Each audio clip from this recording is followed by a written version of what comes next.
Hello and welcome to YHTV's Trinity of Life. This is episode 49. I'm Christina Suzama, your host for this program. Thank you so much for joining me today as, again, I continue to explore the wonderful world of healing arts, meditation, therapies, and the many modalities of helping each of us find balance in our individual journeys.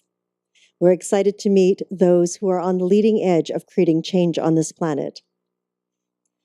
Well, our guest today is an amazing woman who we are so honored to have with us today.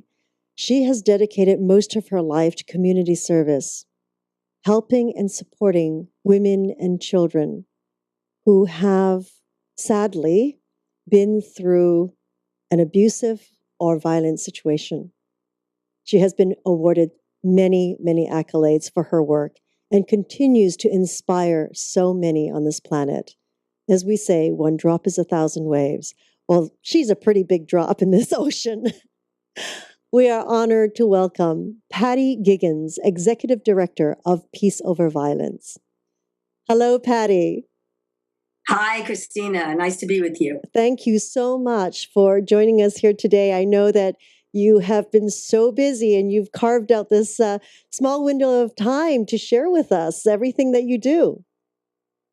Yes, April is Sexual Assault Awareness Month, and it is a really important time and a very, very busy time to educate our local communities, the entire country, and the whole world about sexual violence. So April is officially National Day here in the U.S.? April, the whole month, is a national month dedicated to sexual assault awareness. And then we have a day, April 24th, which is Denim Day in LA, Denim Day USA. So USA, so across the nation, people will be partaking in Denim Day. Yes, nationally and internationally. Actually, millions of people will be participating and becoming more educated about sexual violence. Wonderful. Patty, I look forward then. I think what we'll do is I will ask questions about the Denim Day further on in our discussion. And because before we do, can you share with our audience a little bit of your history and background and how you came to be the Executive Director of Peace Over Violence? Sure, I'd love to. I've been the Executive Director here almost 30 years. And I came to the organization because I was a self-defense instructor. And I actually was teaching karate at one of the first women's martial arts schools in the country. It started here in LA. It was called Karate Women. And so it's been a while now, but I came through self-defense. I came through prevention of violence. And of course, it's been a blessed journey for me to work these many years on this issue of violence against women and children, with such amazing volunteers and community members and our staff. Now, you're originally from the East Coast? I was born in New York. And what brought you out here? I came to California when I was when I was married, and through one of those where the husband gets the job and the wife follows. And for a feminist, it was kind of like a little challenging to do that, but it was a wise decision on my part. Now, did you have your black belt by that point already? I did. I had my black belt, and I did come to Los Angeles with an idea. It was to start a school for women and a martial arts school for women. I had gotten my black belt in Paris. And so I did have that plan. And I'm happy to say I was able to do that. Oh, my goodness. So it was always in your blood that you were going to create something like this. I think so. I think the whole empowerment notion of all of us being able to be agents of our own lives it's always been a compelling interest for me. And I had to develop those skills to do that. You know, none of us are born completely empowered with all the skills we need or the attitudes we need. We often are unlearning so many things while we're learning new things. Absolutely. I completely agree. And for us here at Yoga Hub, that's why we love and we're so passionate about interviewing individuals like you, because we feel like you cannot stop learning and empowering yourself and helping others and supporting others continuously to do that. So we love that that goal. Christina, you'll be interested to know at Karate Women's School, which the official name was Karate Women's School of Movement and Martial Arts. And so we had Aikido, we had yoga, obviously we had my karate classes, we had Karate Kids before the movie came out. They took the name from us. So you'd be interested to know that I, like you, have always felt that movement is one of the most important ways to stay healthy. Yes, keeping balance. And is that school still up and running? No, when I became the executive director here, I had to kind of retire, and I turned it over to my senior students, and they kept it running for about 10 years more after that. But since then, though, it has closed. Oh, but still. But I'm happy to say that women have been able to train at co-ed training centers and co-ed dojos. Originally, we started it because it wasn't comfortable. Women were not really welcomed into the male karate schools at the time. But now that's changed. Yes. So there are many more options for women and girls and boys too to train in martial arts. Yes, it's from 30 years ago. It's quite a new shift that has happened, which is really lovely. I think more and more girls have a better opportunity these days, and it's because of people like you that have laid that groundwork. Like when many of us were pre-Title IX. Title IX is the federal law that mandates equal opportunity for women in sports and athletics. And so some of us who started those schools and were doing those sports pre-Title IX, we were the pioneers. Lovely. Now, here you are at Peace Over Violence. Can you explain to our audience what your goals are and the mission and the kind of work and the shifts that you have done in communities? Sure. Our mission is to build healthy relationships, families, and communities free from sexual and domestic and interpersonal violence. So we are a sexual assault, domestic violence, child abuse, and youth violence prevention center. Our headquarters are in Los Angeles. We also have an office in the West San Gabriel Valley and here in Los Angeles. And so we are local in terms of our direct services, but we are statewide and national in terms of the prevention work, the advisory work, and the policy work that we do. But we are very hands-on. We have the oldest rape and battering hotline that's continuously running in the country. We started back in 1971 before there were ever any kinds of organizations dealing with sexual violence or domestic violence. And over the last 42 years, our programs have grown, and we've been able to reach many, many more people, not only with direct services, but through our prevention work. So we are there at the point of the crisis here in Los Angeles.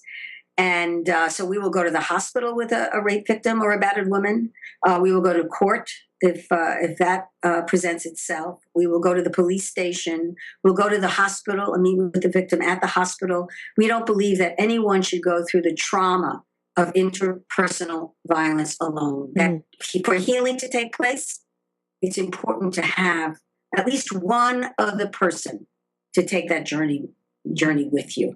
And we're part of a network, not only across the state of California, but across the country, of domestic violence programs and sexual violence programs that are there in community to help victims not only become survivors, but to become thrivers. Well, that's very, very empowering. It's when people speak of rape, and I know many years ago, I'm originally from Canada, so I think the laws, and they're a little different. There's not as many people in a small in a small area. There's not as many people. We're all spread out all over the place. Things like this do happen. We don't hear a lot about it. It's always kept very hushed, of course, and I do believe still now it's very difficult for people to come forward to say that they are being abused or even to realize that they're being abused. That's so true. I mean, after 40 years of an organized anti-violence against women's movement, it is still, it's sad. It's sad that still the stigma is so strong and still out there that victims are reluctant to report or to seek help. And sometimes that stigmatization is so internalized that people will not even almost acknowledge what happened to them. Mm. And so that's part of the work that we do. We want to uncover these crimes. We want to uncover these traumas. And it's a trauma. It's a trauma to the body. It's a trauma to the soul. It's a trauma to the mind. And we want to make the world safer for people to come forward and get the help they deserve. Mm-hmm. Mm-hmm. So that today that still exists, where it's still shameful for some of the societies and cultures out there, and it's hard for them to come forward.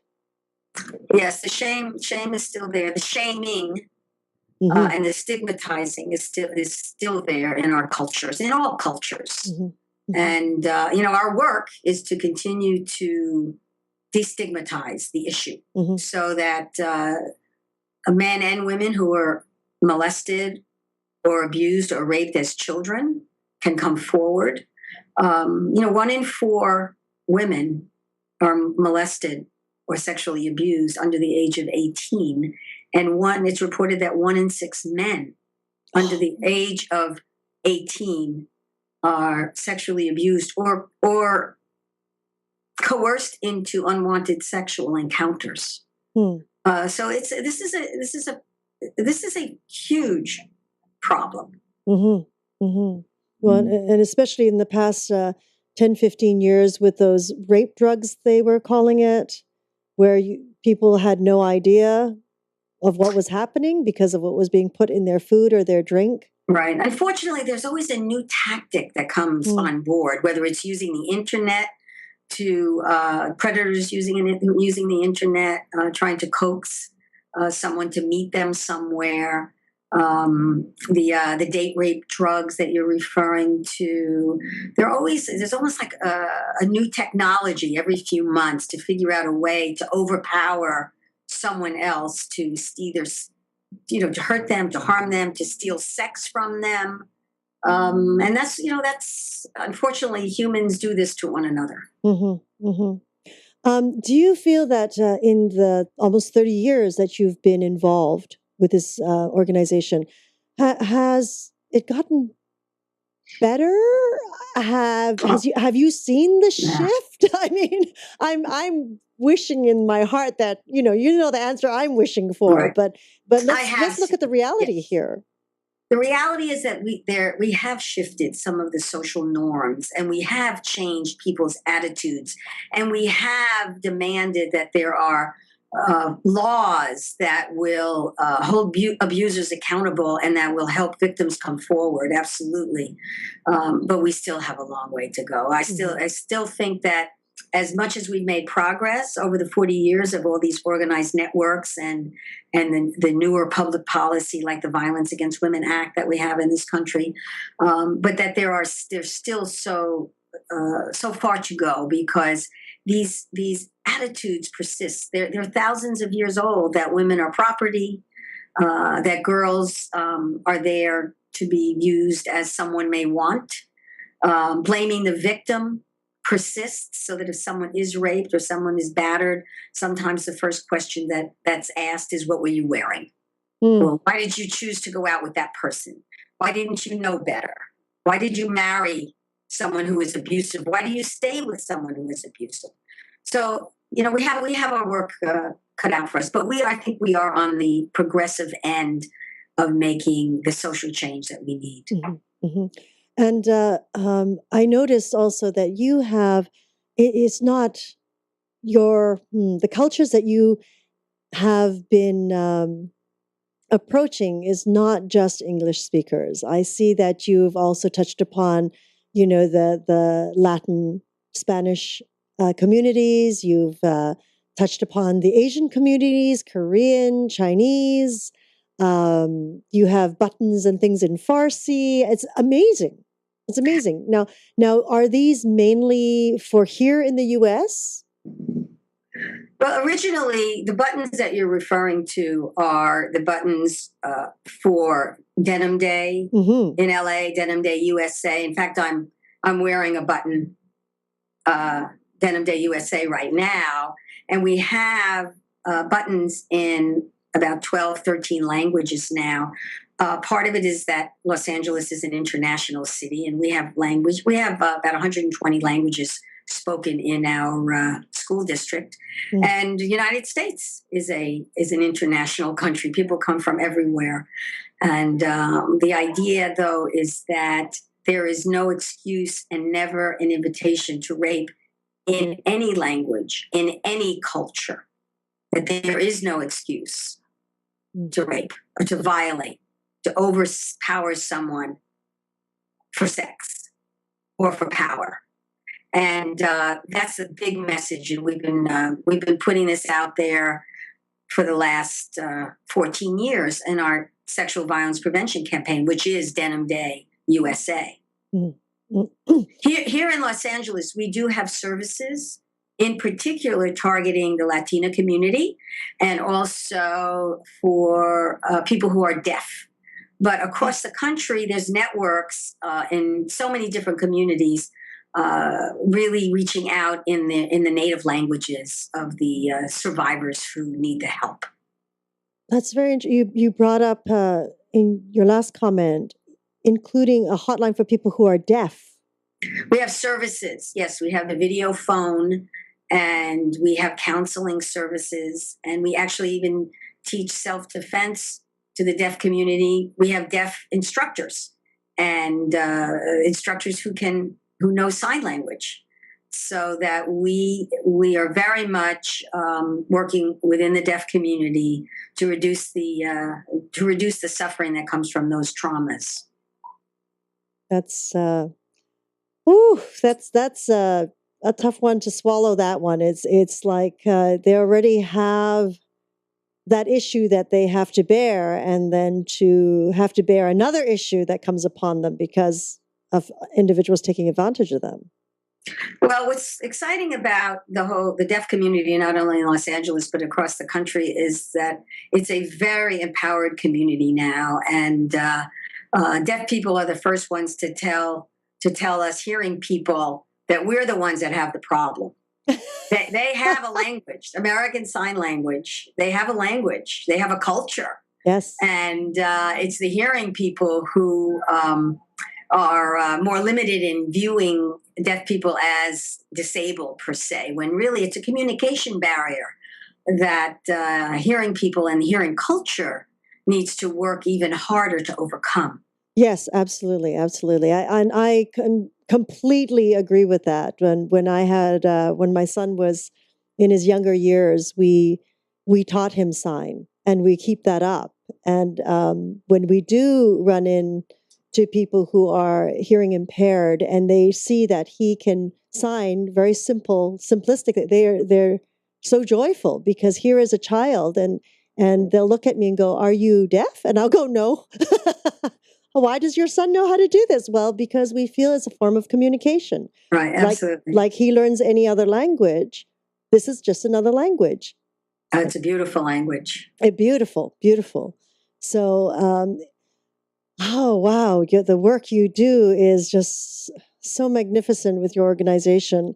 What is there certain cultures that you find that there is sort of a higher numbers because of their culture that you're dealing with? I mean, here in the U.S., people who've been living here and who've been raised here, they may, the lifestyle, is quite different, because it's such an assortment of individuals coming together. But then now we have this whole influx of immigrants coming in continuously from other countries, the Asian population, the Middle Eastern population. Do you find that the numbers for your organization increasing in those communities? Well, often we've over the years, and we've been in existence for over 40 years. You often see that with newer immigrants because they don't understand the culture here and the laws here. Not to say that the hybrid American culture does not have violence in it. It absolutely does. Unfortunately, we have every kind of violence. But I think some of the practices that families bring with them from other countries becomes an issue because they're not sure. They don't know what the practice is here, and so they're surprised sometimes when the police show up at the door. And we've worked hard over these years to have the police take seriously domestic violence. And not just in the old days, the police would walk the abuser around the corner and say, go home, be nice to your wife. Don't hit her anymore. I don't want to come out here again. And they'll say to the wife, well, make his eggs the way he wants them. Don't get him upset. Don't get him angry. Oh, no. Those are the old days. I mean, that does show up occasionally, but we've changed that norm. And I think as the wider American culture, even though there's slippage sometimes, people don't brag about beating their wife anymore the way they used to. But new immigrants have to adjust to, the new culture that they're in, and there's language barriers and there are practices that may have been overlooked or even encouraged back home.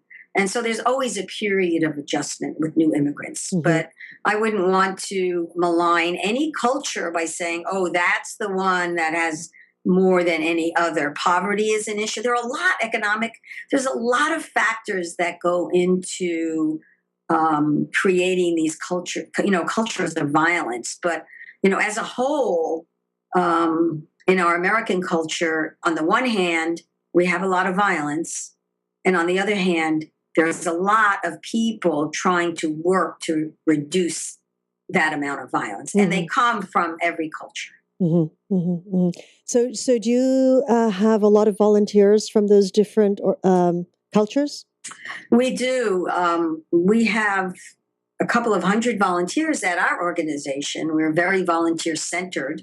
And our 24-hour hotline is completely staffed by volunteers from the diverse Los Angeles community. And so we recruit all year round, and then we do 2 extremely intense and extremely transformative training of the volunteers so they can be on the hotline and that they can be there for the community. So for example,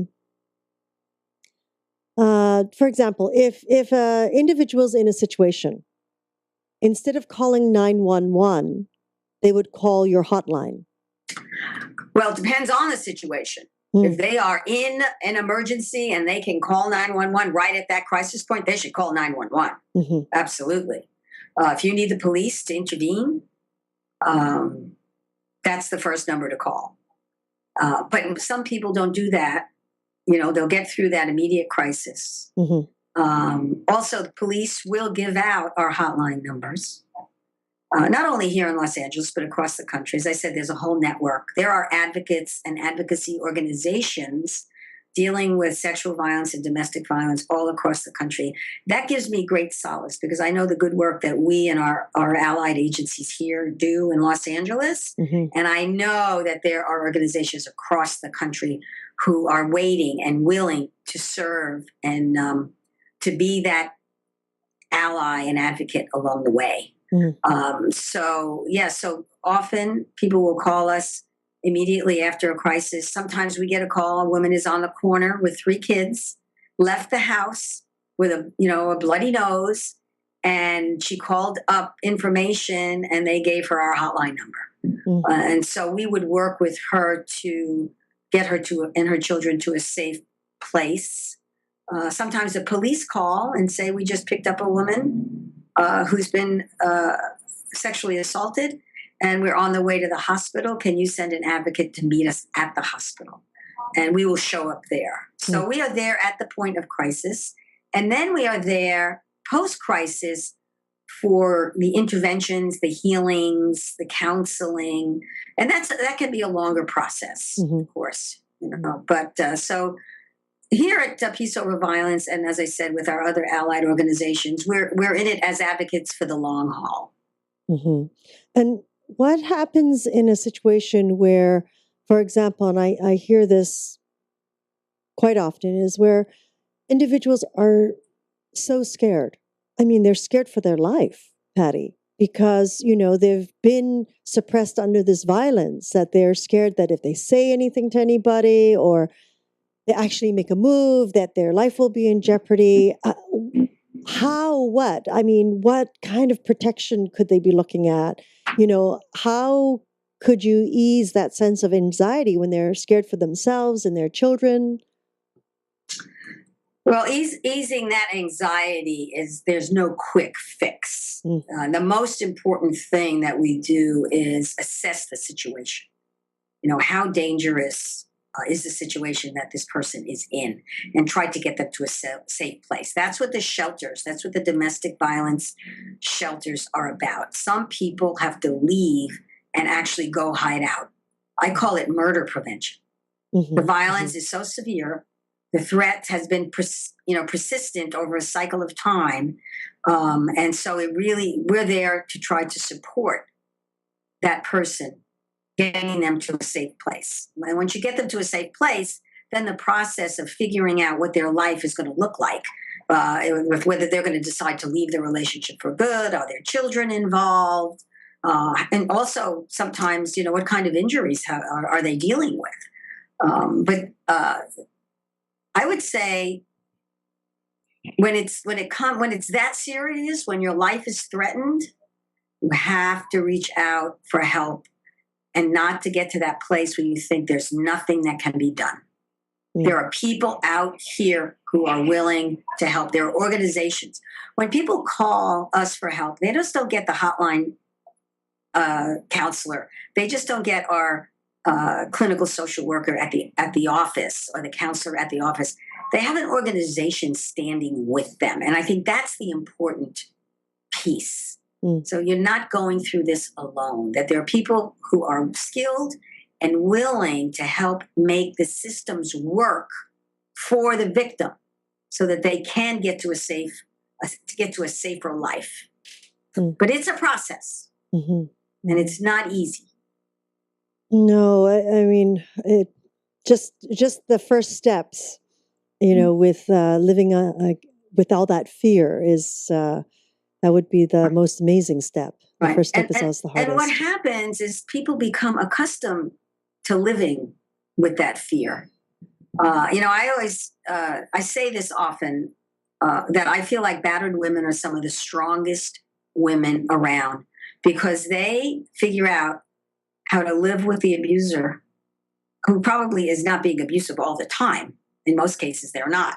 But they live through the cycles of abuse. They live with the ups and downs, and they try to cope because they have a marriage, they have children with the person, they have a bond with the person. So it's very challenging, but it's amazing how strong and how much strength battered women bring to the relationship, and it's amazing how strong they are when they leave the relationship. But leaving is very dangerous. It can be the most precarious time. And that's when there's a greater risk for harm and a greater risk for lethality, is the leaving and the breaking up of the relationship. And what of the situations where there is actually no physical abuse, or no, it's mainly verbal abuse or other types of abuse, stalking or emotional abuse, psychological abuse, the harassment, the stalking. Absolutely, you have many, many, many, many situations where you have all of that, and you don't necessarily have the accompanying physical abuse. everyone focuses on the physical abuse. There's also sexual abuse in some of these relationships. I call them the hidden abuses. Hmm. And it's really when power and control takes over, when you have the abuser willing to do almost anything to control another person. Mm-hmm. And so then you have people who are trying to survive in those kinds of relationships, and you become stuck. You become stuck in that relationship because of the fear, because you've been threatened, and maybe you've been threatened, but no one has ever touched you. But Mm-hmm. you know that the threat is real. You believe it, and so that's where that coercive power and control takes hold of a person. Mm-hmm. So it's very complex to get out of these relationships. I still do hear, like, why doesn't she leave? You know, people say this all the time with such judgment Mm-hmm. and such criticism. And I've been teaching about this for so long. I feel like, hold your judgment, Mm-hmm. hold your criticism. We all like to say, "Oh, that would never happen to me. That happens to those people over there." Or what kind of a weak woman would stay in a relationship like that? It's very complex. It's very, very, very complex. These are not simple relationships. There's bonding that has gone on. There is actually even love that has taken place in these relationships. So I guess I'm always teaching that. Let's not be judgmental. Let's try to be an ally. Let's try to be supportive. Let's not blame the victim. Let's help victims become even stronger so that they can make a safer life for themselves. Ooh, yes, I can't imagine. I've seen many, many, many go through a lot of abusive and violent situations, and I know as a child myself, I went through a very violent and abusive situation. So I always empathize with those out there. Now, can you speak a little bit about children in a situation and how your organization supports them? Because that's also a very wow, I find it a very precarious situation. Like, I volunteer in my son's school every morning, and I hesitate always on what I'm a very huggable person, and I love to hug, and I love the human contact.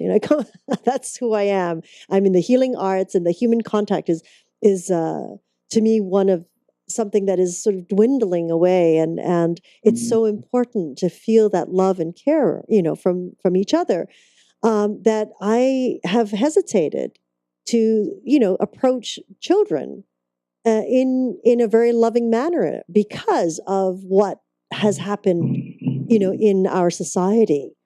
So, can you speak a little on that? Like how do you as an organization help children, and where are the guidelines to what is right and what is wrong, and what people can and cannot do?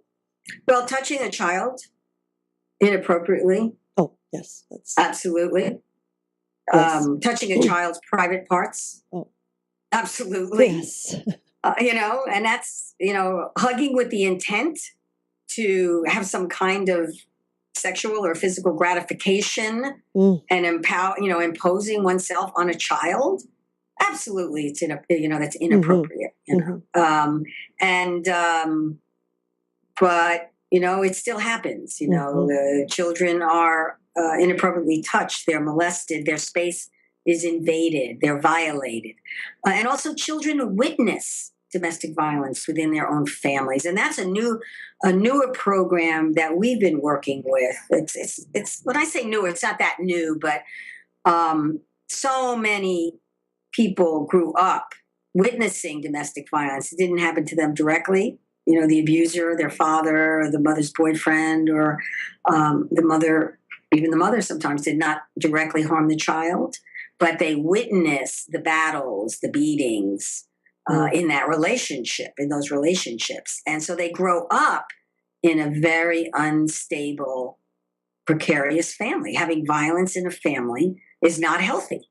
And so witnessing violence is traumatizing, even if it didn't happen to you directly. Mm-hmm. And so that's something that we've been working on more and more. And we recently opened up our Children and Youth Center here in downtown Los Angeles to deal even more with the children under, say, 11 or 12 years old who have witnessed domestic violence. And the shelter programs have been doing that for several years now. We have an out-of-shelter program. There are many battered women who do not want to go to shelters. They don't feel like it's necessary to go to a shelter. So we deal with people whose families who have been broken apart by the violence, and we are focusing particularly on the children and making sure that they get some interventions, they get some understanding, and they get another view of the world that this is not normal behavior. It may be normal in a sense that it happens more often, but it's not healthy behavior is basically what I should say. It's not healthy behavior. And we don't want our children to grow up emulating abuse and adopting abusive practices. And we don't want them to grow up to be victims of abusers. So that's why it's so important to work with children and work with the whole family to help families be healthier and figure out other ways to deal with conflict. And other ways to deal with equality in relationships, because that's part of the problem, that one person is not viewed as being equal in the relationship. So they are, there's the whole power over dynamic is in play. So we're very excited about some of the new work that we're doing with families and with children. And do you also go into the educational system, like the schools, the high schools? We're very involved in the school districts here. And statewide, we're involved with a lot of policy about making sure that schools are safe, not just safe obviously from any kind of gun shootings, but safe from that interpersonal violence that can go on among young people, adolescents who are dating, high school, and young people are dating even younger than before, even in middle school now. And so we've been very involved with teen dating violence prevention and working on policies for school districts to make sure that they can see these kinds of violences that are somewhat underground, but they're happening, among the youth on the high school and middle school campuses. And in the past, adults, the teachers, faculty, they have not known what it looks like. So they haven't seen it. So there's been a lot of education so that teachers can really see what teen dating violence looks like. In fact, I'm in the process of rewriting a book about teen dating violence for parents. It's going to be coming out in September. It's called When Dating Becomes Dangerous, A Parent's Guide to Relationship Abuse Prevention. I'm writing it with my co-author, Barry Levy. And we wrote the first book about 12 years ago for parents on the subject. And here at Peace Over Violence, we have our In Touch with Teens curriculum, which is to prevent teen dating violence in schools. And there are other curricula across the country. And as I said we're very organized with our networks now. So it's not just about what happens in LA. It also has to happen in other communities. It has to happen in the larger cities. It has to happen in the rural and the suburban areas. So it's a question of everybody coming online, so to speak, about dealing with these issues and becoming educated and becoming engaged bystanders on these subjects. We can and not look away. It's no longer acceptable for us as adults to look away at the violence that goes on in schools, it goes on with young people, that goes on in the streets, or goes on in other families, not only our own to look away that goes on in our own families, but in other families. And that's the only way we're going to get to a healthy society, if we all pay attention. Absolutely. Oh my goodness. Now, how do people get involved with your organization? Do they just pick up the phone and contact and apply? Yes, of course. You can call Peace Over Violence. You can go to our website. Probably that's the best place to start, peaceoverviolence.org. And we also have our Denim Day in LA, USA.org. And you can find out about how to become a volunteer. There's information so you can educate yourself about these topics. As I said, we really welcome volunteers in terms of not only becoming advocates on the issue, but becoming people educated in prevention. And so we have a specialized training for violence prevention specialists. People come from the community, and we teach you everything you ever want to know about violence prevention, maybe more than you ever wanted to know. But we believe in education here at Peace Over Violence. Now, Patty, you mentioned your Denim Day that you had created and founded. Can you share with us more about that day? April 24th. This year, 2013. It's our 14th year. We pick a day, usually the third or fourth Thursday, depends, of the month of April, which I mentioned before is Sexual Assault Awareness Month. And essentially, it's a huge mobilization. And as I said, go to the website, www.denimdayinlausa.org, and you can get materials. You can download a toolkit. You can purchase buttons in 12 different languages that say there is no excuse and never an invitation. We invite people to wear denim, to wear jeans on purpose that day. Now, in most environments now, jeans are, de rigueur. Everybody wears jeans all the time. So what we say is wear jeans on purpose on Denim Day. And there's Denim Day New York City. There's Denim Day Chicago. There's Denim Days all over the country. There's Denim Day Nevada. The governor of Nevada has declared April 24th as Denim Day Nevada for the entire state. There's California Denim Day. So this is catching on after 14 years, and we're so happy about the internet and social media because people can go to the website and download materials, and people can participate, and they can create their own denim days wherever they are, in their workplaces, in their schools, and they can wear buttons, and they can become educated, and they can study that day and learn more about the topic. Two goals we have. One is to support survivors of sexual violence, and the other is to work toward the prevention of sexual violence. Those are the two goals of Denim Day USA. Wonderful. And also, we notice on your website and in your emails that you have a Good Maker Drive. Is to vote for your Good Maker Drive, which is an organization where you need people to vote for you. And there's like 4 days left on this. Right. It's LA 2050. There's a campaign by a foundation to award $100,000 to an organization. I think they're going to give $100,000 to 10 organizations in Los Angeles.